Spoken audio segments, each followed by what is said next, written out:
Hola, ¿qué tal? Muchas bendiciones. Te habla Carlos Martínez y en este día quiero que continuemos estudiando Apocalipsis 14 del versículo 6 en adelante, pero estamos todavía en el versículo 7. Estamos detallando este capítulo desde el 6 en adelante para nosotros conocer el último mensaje que Dios tiene para el mundo.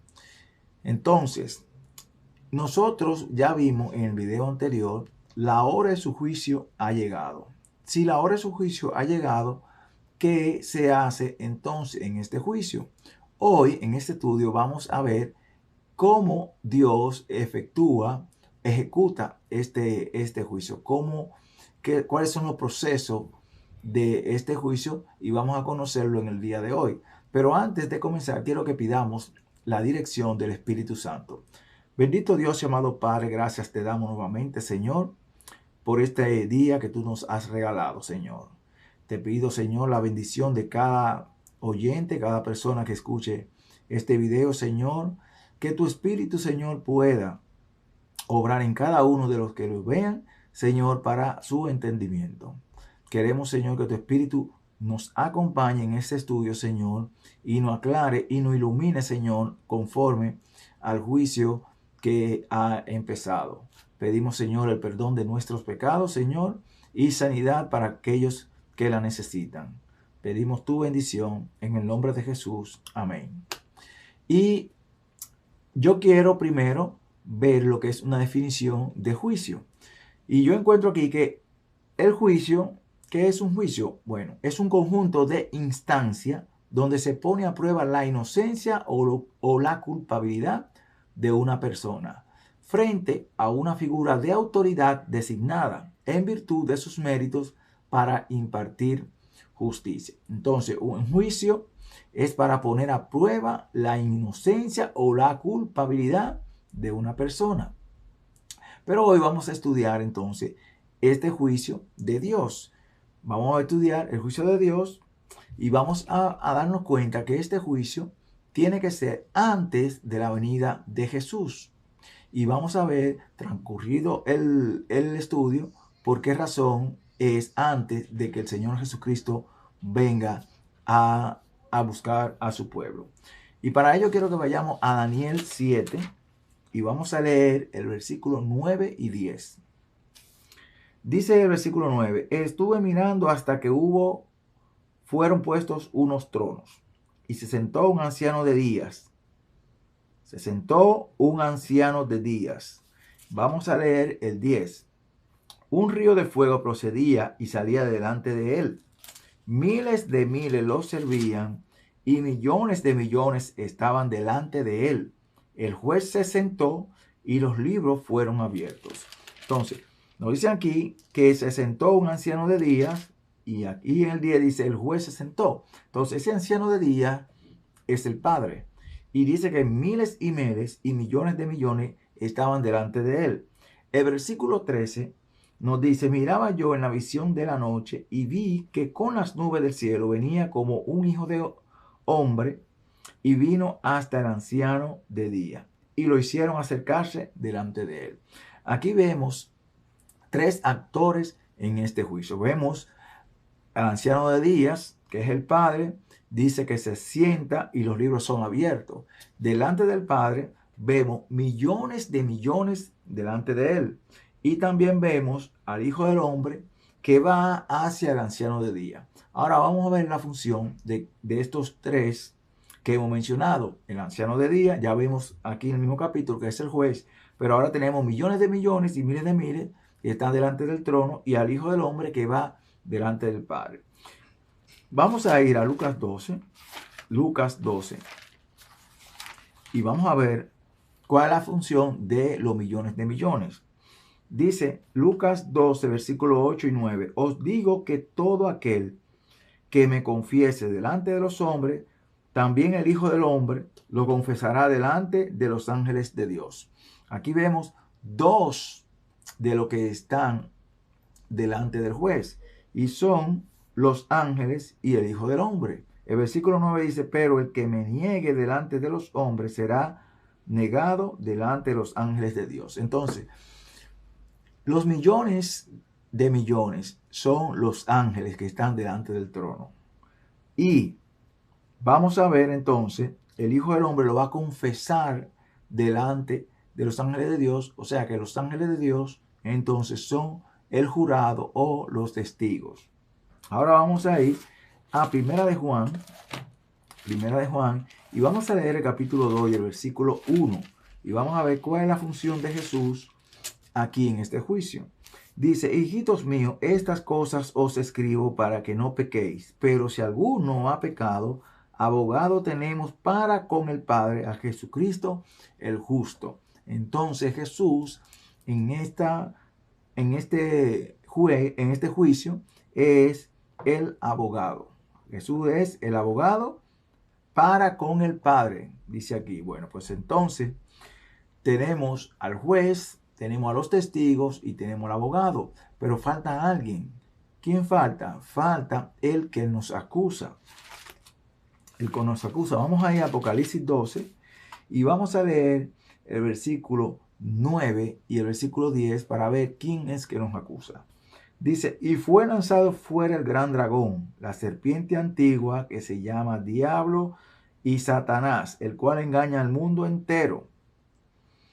Fue arrojado a la tierra y sus ángeles fueron arrojados con él. Entonces oí una gran voz en el cielo que decía: ahora ha venido la salvación, el poder y el reino de nuestro Dios y la autoridad de su Cristo, porque ha sido expulsado el acusador de nuestros hermanos, el que los acusaba delante de nuestro Dios día y noche. Entonces tenemos aquí a alguien que nos acusa delante de Dios. Tenemos entonces el plano completo: el juez, los testigos, el abogado y el acusador. Ahora, ¿para qué es el juicio? ¿Para qué es el juicio? Si vamos al libro de Job, capítulo 34, Job 34, y vamos a leer el versículo 11. Job 34 y el versículo 11.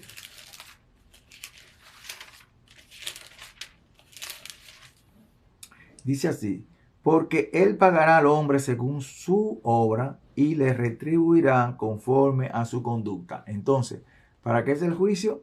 Para pagar al hombre según sea su obra. Vamos a ir a Daniel 7:22. Daniel 7:22.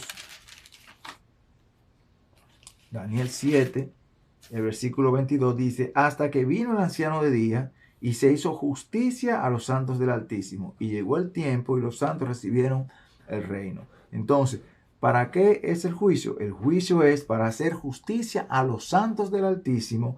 Y cuando llegue el tiempo, entonces los santos recibirán el reino. Vamos a ir también a Mateo 16:27 para que veamos que toda la Biblia habla acerca de este juicio. Mateo 16 y el versículo 27. Mateo 16 y el versículo 27 dice: porque el Hijo del Hombre vendrá en la gloria de su Padre con sus ángeles y entonces pagará a cada uno conforme a sus obras. Este versículo nos enseña a nosotros que cuando Jesús venga en la gloria del Padre, entonces va a pagar según sea sus obras. ¿Y dónde se demuestra entonces las obras de la persona? Aquí en el juicio se hace la investigación y aquí se va a poner a prueba su inocencia, su culpabilidad. Si usted es inocente, fue justificado, entonces Dios, Jesús, cuando venga, le va a pagar según sea su obra. Ahora, vamos a ver quiénes van a ser juzgados en este juicio. ¿Quiénes van a ser juzgados en este juicio? Vamos a ir a Romanos 14:10. Romanos 14:10. Romanos 14 y el versículo 10. 14, el versículo 10 dice: tú pues, ¿por qué juzgas a tu hermano? O tú también, ¿por qué menosprecias a tu hermano? Porque todos compareceremos ante el tribunal de Cristo. O sea, todos, incluyendo el apóstol Pablo, dice, compareceremos ante el tribunal de Cristo. También vamos a ir a 2 Corintios 5 y el versículo 10. 2 Corintios 5 y el versículo 10 nos dice: porque es necesario que todos nosotros comparezcamos ante el tribunal de Cristo, para que cada uno reciba según lo que haya hecho mientras estaba en el cuerpo, sea bueno o sea malo. Aquí el apóstol Pablo nos dice que es necesario que todos nosotros, el apóstol Pablo también se incluye en que él debe comparecer ante el tribunal de Cristo. ¿Para qué? Para recibir según lo que haya hecho. O sea, el juicio es donde se va a decidir, la decisión allá, se va a decidir la recompensa de cada uno mientras estuvimos en el cuerpo, o sea, mientras estuvimos vivos. Vamos a ver también por quiénes empieza el juicio. ¿Por quiénes empieza el juicio? Primera de Pedro 4:17. Primera de Pedro 4:17 nos va a decir por quiénes empieza el juicio. Dice aquí: es tiempo de que el juicio comience por la casa de Dios. Y si primero comienza por nosotros, ¿cuál será el fin de aquellos que no obedecen al Evangelio de Dios? Entonces, Pablo dice que todos vamos a comparecer ante el tribunal de Cristo. Todos nosotros. Pablo incluyéndose. Y Pedro dice que el juicio comienza por la casa de Dios. ¿Qué quiere decir con que el juicio empieza por la casa de Dios? O sea, el juicio empieza por aquellos que han aceptado a Cristo como su Salvador personal. Todo lo que han creído en Dios son los primeros que van a ser juzgados. Dice: es tiempo de que el juicio comience por la casa de Dios. Los que no han aceptado a Cristo, no han aceptado la justificación de Dios, ellos no participan en este juicio. Vamos a ver Apocalipsis 11:18, ¿verdad? Ya sabemos que todos nosotros vamos a ser juzgados y que empieza el juicio por la casa de Dios, que el juicio empieza por la casa de Dios. Pero vamos a ver también de todo lo que han aceptado a Jesús, por quienes va a empezar el juicio. Vamos a ver que vamos a ir a 1 de Pedro 4:5, que dice: pero ellos darán cuenta al que está preparado para juzgar a los vivos y a los muertos. Entonces, dice el mismo apóstol Pedro que se va a dar cuenta a lo que está preparado para juzgar a los vivos y a los muertos. ¿Cuáles de estos dos grupos pasa primero por el juicio? ¿Los vivos o los muertos? Vamos a Apocalipsis 11, y vamos a leer el versículo 18. El versículo 18 nos va a decir por dónde empieza el juicio. Dice: las naciones se airaron y tu ira ha venido, el tiempo de juzgar a los muertos, de dar el galardón a tus siervos los profetas, a los santos y a los que temen tu nombre, a los pequeños y a los grandes, y de destruir a los que destruyen la tierra. Entonces, Pedro dice que el juicio empieza por la casa y que vamos a dar cuenta al que va a juzgar a vivos y muertos. Pero Apocalipsis me dice que el tiempo de juzgar a los muertos, o sea, los muertos que creyeron primero, que fueron justificados, todo aquello que decidieron aceptar a Jesús, entonces, ya que murieron, ellos van a empezar, por ello va a empezar el juicio. El tiempo de juzgar a los muertos, dice Apocalipsis 11:18. ¿Qué hace Dios para determinar la sentencia? ¿Qué hace Dios para determinar la sentencia? Vamos a ver algunos ejemplos de qué hace Dios para determinar la sentencia, si usted es inocente o es culpable. Hay muchos ejemplos bíblicos donde usted puede ver que Dios hace una investigación y después da la sentencia. Vamos a ver dos ejemplos. Hay muchos, pero vamos a ver solamente dos ejemplos. Vamos a ir al libro de Génesis y vamos a leer Génesis, el capítulo 3. Vamos a leer versículo 9 el 11 y el 13. Dice así en el versículo 9, pero Jehová, Dios, llamó al hombre y le preguntó, ¿dónde estás? Nosotros sabemos que después que Adán y Eva pecaron, Dios, como el hombre era el responsable, era la cabeza en esta unión de Adán y Eva, Dios empieza con Adán y le pregunta, ¿dónde estás? ¿Acaso no sabía Dios dónde estaba Adán? Dios todo lo sabe, pero pregunta primero.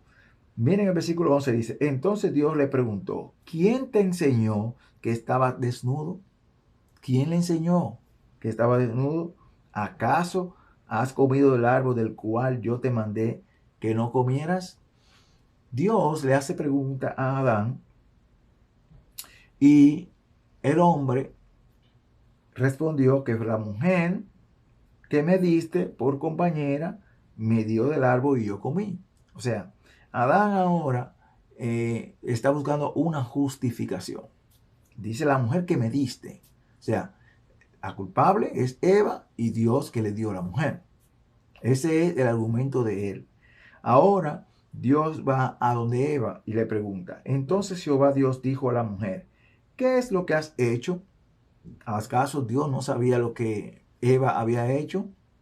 Sí, claro que lo había hecho. ¿Qué hizo ella? Quiso también justificarse diciendo que la serpiente le engañó y ella comió. Ahora vamos a ver en el versículo 16 y en el versículo 17 hasta el 19 la sentencia. ¿Por qué? Porque ellos desobedecieron el mandato que Dios le había dado. Dice el versículo 16, a la mujer dijo, multiplicaré en gran manera los dolores en tus embarazos. Con dolor darás a luz los hijos, tu deseo será para tu marido y él se enseñoreará de ti. Entonces, la mujer fue hallada culpable, entonces Dios ahora una sentencia, ¿verdad? Ahora al hombre, dice en versículo 17, y al hombre dijo, por cuanto obedeciste a la voz de tu mujer y comiste del árbol del que te mandé diciendo, no comerás de él. Maldita será la tierra por tu causa, con dolor comerás de ella todos los días de tu vida. Espinos y cardos te producirá y comerás plantas del campo. Con el sudor de tu rostro comerás el pan hasta que vuelvas a la tierra, porque de ella fuiste tomado, pues polvo eres y a polvo volverás. Nosotros en este ejemplo vemos que Dios primero hace una investigación, hace preguntas y cuando son hallados culpables por la desobediencia, entonces Dios dice la sentencia. Vamos a ver otro ejemplo. Vamos a ver otro ejemplo en el libro de Daniel. Vamos a ver otro ejemplo en el libro de Daniel. Vamos a ir a Daniel 5. Y vamos a darnos cuenta. Hay muchos ejemplos en la Biblia de que Dios hace una investigación. Usted puede ver eso en el diluvio. Puede ver eso en la Torre de Babel. Puede ver también en las ciudades de Sodoma y Gomorra. Usted puede ver todos esos ejemplos de que Dios, antes de la sentencia de hacer una ejecución de un castigo, Dios primero hace un juicio, hace una investigación. Entonces, Daniel 5 y el versículo 27 y el 28. Nosotros vamos a ver aquí, en Daniel 5, 27 y 28, que Dios ya cuando va a ejecutar fue porque ya hizo la investigación y fue hallado culpable. Miren lo que dice Daniel 5, versículo 27. Dice, tekel pesado ha sido en balanza y hallado falto. Aquí Daniel está dando la interpretación a rey Belsasar de la escritura que apareció en la pared con una mano. Entonces, Daniel le da la interpretación, pero lo que me interesa es la investigación que estamos estudiando, ¿verdad? Antes de la sentencia. Entonces, cuando Daniel interpreta, dice que el pesado ha sido en balanza y hallado falto. O sea, Dios hizo una investigación y fue hallado falto. O sea, fue hallado culpable. Y entonces dice Pérez, el versículo 28, tu reino ha sido roto y dado a los medos y a los persas. Entonces, ahí vemos que Dios, primero, antes de ejecutar una sentencia, hace una investigación. Aquí el rey Belsasar fue hallado falto en el juicio y entonces fue sentenciado a destrucción y a muerte. Vamos a ver una parábola de Jesús, donde en esta parábola está claro el concepto de el juicio. Y como dice el apóstol Pedro, lo vamos a ver, que el juicio empieza por la casa de Dios. O sea, nadie esté fuera, nadie que no haya sido cristiano, que no haya aceptado nunca al Señor, no va a aparecer en este juicio que ha empezado. Vamos a ir a Mateo 22, y vamos a ver esta parábola. Mateo 22, esta parábola se llama parábola de la fiesta de bodas. Nos vamos a dar cuenta aquí de algo. Vamos a leer en el versículo 2. Dice, el reino de los cielos es semejante a un rey que hizo una fiesta de boda a su hijo. Envió a sus siervos a llamar a los invitados a la boda, pero estos no quisieron asistir. Volvió a enviar otro siervo con este encargo: decid a los invitados que ya he preparado mi comida. He hecho matar mis toros y mis animales engordados, y todo está dispuesto. Venid a la boda. Pero ellos, sin hacer caso, se fueron, uno a su labranza, otro a su negocio, y otro, tomando a los siervos, los golpearon y los mataron. Al oír el rey, se enojó y, enviando sus ejércitos, mató a aquellos homicidas y quemó su ciudad. Entonces dijo a sus siervos: la boda a la verdad está preparada, pero los que fueron invitados no eran dignos. Id pues a la salida de los caminos y llamad a la boda a cuanto halléis.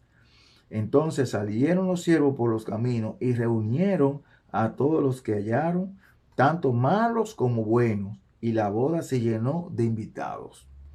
Cuando entró el rey para ver a los invitados, vio allí a un hombre que no estaba vestido de bodas, y le dijo: amigo, ¿cómo entraste aquí sin estar vestido de bodas? Pero él guardó silencio.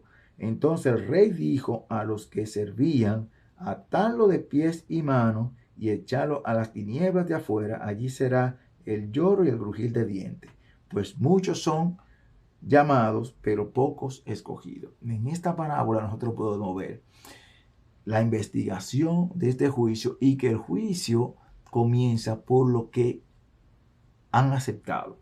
Fíjense que en esta parábola, desde el versículo 2 hasta el versículo 7, estos que están invitados aquí, ninguno aceptan la invitación, no van, se dedican a otra cosa. Estos representan a aquella persona que se le ha predicado y nunca aceptan. No se bautizan, no aceptan nunca el evangelio, no creen en religión, no creen en nada, no creen en la salvación. Esta persona, si nosotros vemos, aquí no hay ninguna investigación para ellos. Ellos son destruidos, dice, son destruidos. Dios mandó a quemarlo. Ahora vemos otro grupo, un grupo que sí entró a la boda, pero en este grupo que entró a la boda se halló uno que no estaba vestido con vestido de boda. Dice en el versículo 11 que cuando entró el rey para ver, esa es la investigación. Estos fueron los que fueron llamados, aceptaron el mensaje, pero no actuaron conforme a lo que profesaban, ¿verdad? Entonces, este grupo que está aquí, vamos a poner el ejemplo que son los cristianos o todos aquellos que han creído en Dios, ¿verdad? Pero sus obras no daban fruto de arrepentimiento, eran diferentes. Entonces, vemos aquí que la investigación son solamente a los que entraron. Como dice el apóstol Pedro, el juicio comienza por la casa. El que no entró no está en este juicio. También, si usted puede leer también en el libro de Ezequiel, nosotros podemos ver también que el juicio empieza por la casa de Dios y que fueron destruidos. En Ezequiel 9, en el versículo 6 específicamente, usted puede encontrar que el juicio empieza por los que adoran en el santuario. Ya nosotros vimos aquí entonces que para Dios determinar la sentencia, primero hace una investigación del comportamiento de la persona. Ahora, ¿de qué seremos acusados? En este juicio, ¿de qué vamos a ser acusados? ¿De qué nos va a acusar Satanás? Vamos a ver. Primera de Juan 3:4. ¿De qué nos va a acusar Satanás? Satanás nos va a acusar de pecadores. De pecadores. Pero para nosotros buscar varios versículos, vamos a ver si Satanás nos va a acusar de pecadores. Vamos a ver qué es el pecado. Vamos a ver qué es el pecado. Primera de Juan 3:4. Para saber de qué nos va a acusar Satanás. Primera de Juan 3:4 dice: todo aquel que comete pecado infringe también la ley, pues el pecado es infracción de la ley. Entonces, si Satanás nos va a acusar de pecadores, quiere decir que él nos va a acusar de infringir la ley. ¿Qué ley? La ley de Dios. ¿Cuál ley? Los 10 mandamientos. Vamos a ver ahora ¿de qué nos va a acusar Satanás? Vamos a ver la claridad de que esta ley que está hablando son de los 10 mandamientos. Santiago 2, vamos a leer Santiago 2 y vamos a leer desde el versículo 8 hasta el 12. Santiago,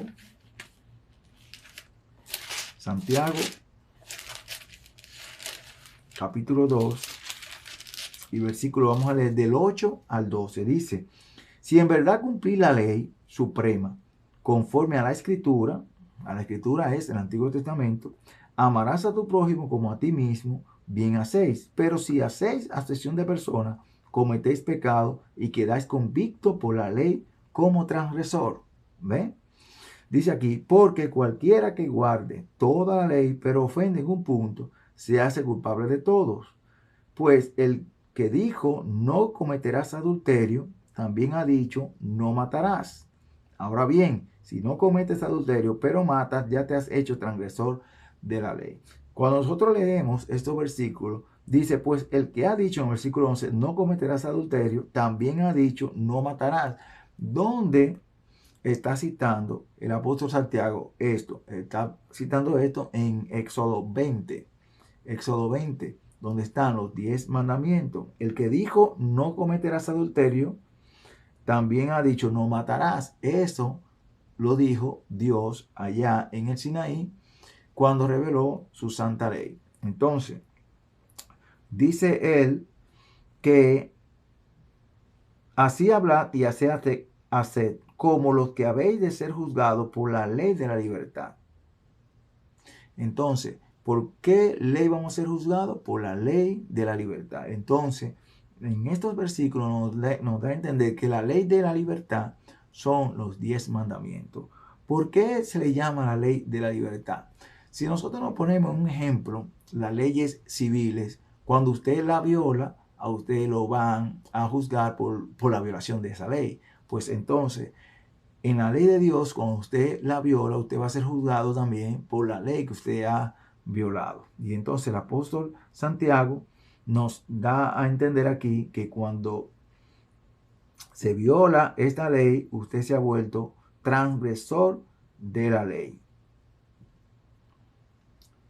Entonces él nos dice que porque cualquiera que guarde toda la ley, pero ofende en un punto, se hace culpable de todo. O sea, cualquiera que usted viole, usted se hace culpable de todo. De eso lo va a acusar Satanás. ¿De qué? De violar en cualquiera de estos puntos la ley de Dios. También vamos a leer Romanos 12:13. Romanos 12:13. Romanos 12 y el versículo 13. ¿Qué nos dice? Romanos 2 y el versículo 12 y 13 dice: todo lo que sin la ley han pecado, sin la ley también perecerán, y todo lo que bajo la ley han pecado, por la ley serán juzgados. También el apóstol Pablo coincide con Santiago de que por la ley seremos juzgados. Entonces, miren lo que dice el versículo 13: pues no son los oidores de la ley los justos ante Dios, sino que los que obedecen la ley serán justificados. Entonces, los obedientes a los mandamientos de Dios son los que van a ser justificados, dice el apóstol Pablo. Vamos a ir a Mateo 12. Mateo 12. Mateo 12, versículos 36 y 37. Mateo 12, 36 y 37. Dice, pero yo os digo que de toda palabra ociosa que hablen los hombres, de ella darán cuenta en el día del juicio. Pues por tus palabras serás juzgado, justificado, y por tus palabras serás condenado. También en el juicio se van a tomar en cuenta las palabras que hablemos. Ahora, ¿cómo podemos vencer? ¿Cómo podemos salir vencedores a estas acusaciones que nos va a hacer el enemigo? ¿Cómo vamos a salir vencedores? Bueno, nosotros leímos que el apóstol Pablo en Romanos 2:13 nos dijo que los que obedecen seremos justificados. O sea, vamos a ser hallados inocentes en el juicio. Romanos 2:13 nos dice eso. Romanos 2:13 nos dice que no son los oidores de la ley los justos ante Dios, sino que los que obedecen la ley serán justificados. Entonces, para nosotros ser justificados delante de Dios, entonces, ¿qué debemos ser? Obedientes a la ley de Dios. También vamos a ver Hebreos 5, y vamos a ver el versículo 9. Hebreos 5 y el versículo 9, ¿qué nos dice? Hebreos 5, el versículo 9 nos dice, y habiendo sido perfeccionado, vino a ser autor de eterna salvación para todos los que lo obedecen. Entonces, los que van a recibir eterna salvación son los que lo obedecen. Los que lo obedecen. Vamos a ver Mateo 5, 19. A ver qué nos dice Jesús. Mateo 5, versículo 19. Mateo 5, 19.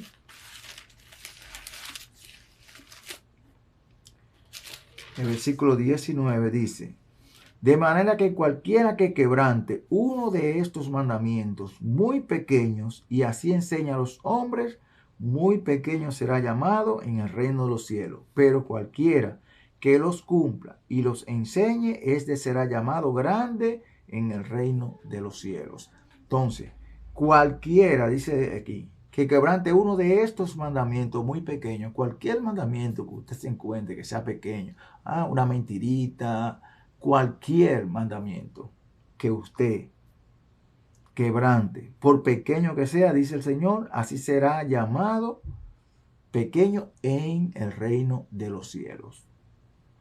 Ahora, ¿cuándo recibirán la recompensa los justos? ¿Cuándo? Vamos a ver qué nos dice la Biblia de cuándo van a recibir la recompensa los justos. Vamos a ir a Lucas 14:14. Lucas 14:14. ¿Cuándo Jesús le va a pagar la recompensa según sus obras? Lucas 14:14 nos dice, y serás bienaventurado porque ellos no te pueden recompensar, pero te será recompensado en la resurrección de los justos. ¿Cuándo va a ser la recompensa? En la resurrección de los justos. Vamos a ir a Daniel 12:13. Daniel 12, el versículo 13. Aquí le está hablando a Daniel.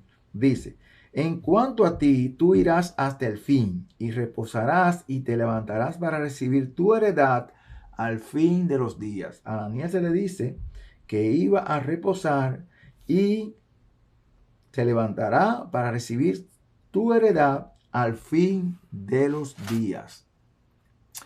Vamos a ver también 2 Timoteo 4:8. 2 Timoteo 4:8, para que nosotros veamos cuándo recibirán entonces la recompensa los justos. 2 Timoteo 4:8. Aquí habla el apóstol Pablo y dice, por lo demás me está reservada la corona de justicia, la cual me dará el Señor juez justo en aquel día, y no solo a mí, sino también a todos los que aman su venida. O sea, en la venida del Señor es que va a ser recompensado todos los que han creído. Todos los que pasen por este juicio van a ser recompensados en aquel día. Y el apóstol Pablo dice, la corona que está reservada para aquel día. Y no solo a él, sino a todos los que aman su venida. También vamos a ver Apocalipsis 22:12. 22:12. Que nos dice, 22:12. Vengo pronto y mi galardón conmigo para recompensar a cada uno según sea su obra. El Señor Jesús dice que cuando Él venga, entonces va a traer el galardón para dar recompensa a cada uno según sea su obra. O sea, en el juicio se va a decidir si usted es justificado o es condenado. Entonces, cuando usted salga justificado en el juicio, entonces Cristo viene a pagarle según sea su obra. Ahora, ¿cómo engaña Satanás a todo el mundo? ¿Cómo engaña Satanás a todo el mundo? Vamos a ir a Génesis 3, donde empezó el engaño. Génesis 3. Y si nosotros leemos, vamos a leer el versículo Génesis 3 y vamos a ver el versículo 1. La serpiente era más astuta que todos los animales del campo que Jehová Dios había hecho, y dijo a la mujer, con que Dios os ha dicho, no comáis de ningún árbol del huerto. Lo que Satanás hace es citar la palabra de Dios, pero no como Dios la ha citado, como Dios la ha dicho, sino a su manera. Entonces nosotros vemos en el versículo 4 que él la cita, ¿verdad? Pero no está diciendo lo que Dios en realidad dijo. En el versículo 4 dice, entonces la serpiente dijo a la mujer, no moriréis, porque Satanás lo que quiere es contradecir la palabra de Dios y decirte que tú no vas a morir cuando tú obedeces su voz. ¿Ve? Por eso entró el pecado, por eso entró el engaño y la muerte al mundo. ¿Por qué? Porque Satanás dijo, tú no vas a morir. Dios dijo eso, sí, pero tú no vas a morir. Hoy en día también escuchamos muchas versiones así de personas que dicen, no, tú no tienes que hacer esto porque eso tú te vas a salvar como quieras. Es un engaño de Satanás, igual como lo hizo con Adán, con Eva. Le dijo, Dios dijo eso, pero no es así. Tú no vas a morir. Ella creyó y entonces obedeció la voz de la serpiente. Según de Corintios 11, 14 y 15. Vamos a ir 2 Corintios 11, 14 y 15. Estamos viendo cómo engaña Satanás a todo el mundo. Segunda de Corintios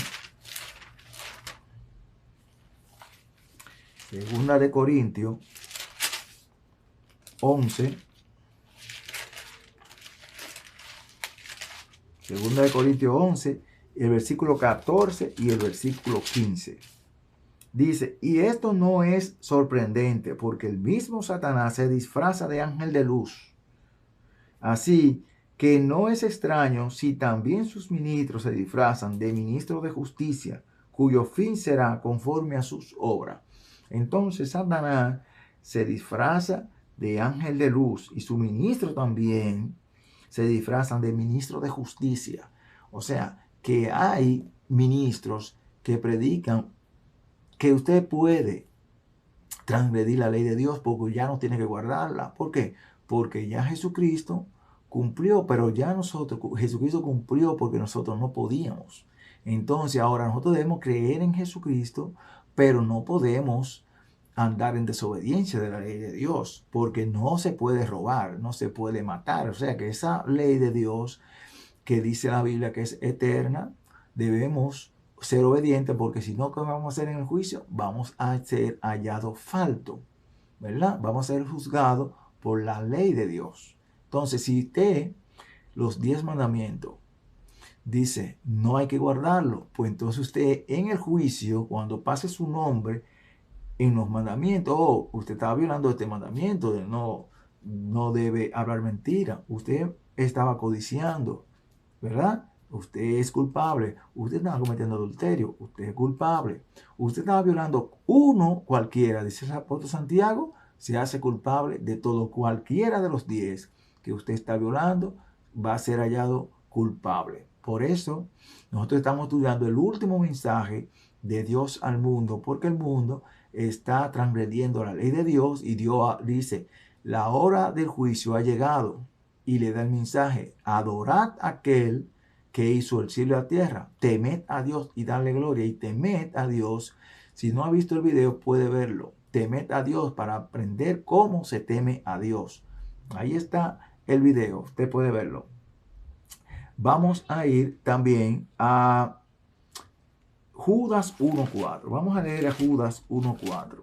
Judas 1.4, ese libro que está antes del Apocalipsis. Judas 1.4 nos dice, porque algunos hombres han entrado encubiertamente, lo que desde antes habían sido destinados para esta condenación, hombres impíos que convierten en libertinaje la gracia de nuestro Dios y niegan a Dios, el único soberano, y nuestro Señor Jesucristo. Aquí nos dice Judas que muchos se han entrado encubiertamente y que han tomado la gracia de Dios, la han convertido en libertinaje. ¿A qué se refiere Judas? A que la gracia de Dios, somos salvos por gracia, no tenemos que hacer nada. Entonces convierten la gracia de Dios en libertinaje. Y entonces aquí está el problema. Somos salvos por gracia, pero el apóstol Pablo dice que porque somos salvos por gracia, ¿pecaremos? No, en ninguna manera. Y ya vimos que el pecado es la transgresión de la ley. Lo que Pablo dice es entonces que nosotros, porque seamos salvos por gracia, no debemos andar en transgresión de la ley de Dios. Entonces, nosotros hemos visto aquí la etapa del juicio, una investigación para saber si somos culpables o no, justificados o no. Y en este juicio se está haciendo para que cuando Cristo venga, entonces poder pagar a cada uno según sean nuestras obras. Y mi consejo es, para que no seas hallado culpable en el juicio, guarda los mandamientos de Dios. Que el Señor te bendiga y nos veremos en el próximo video.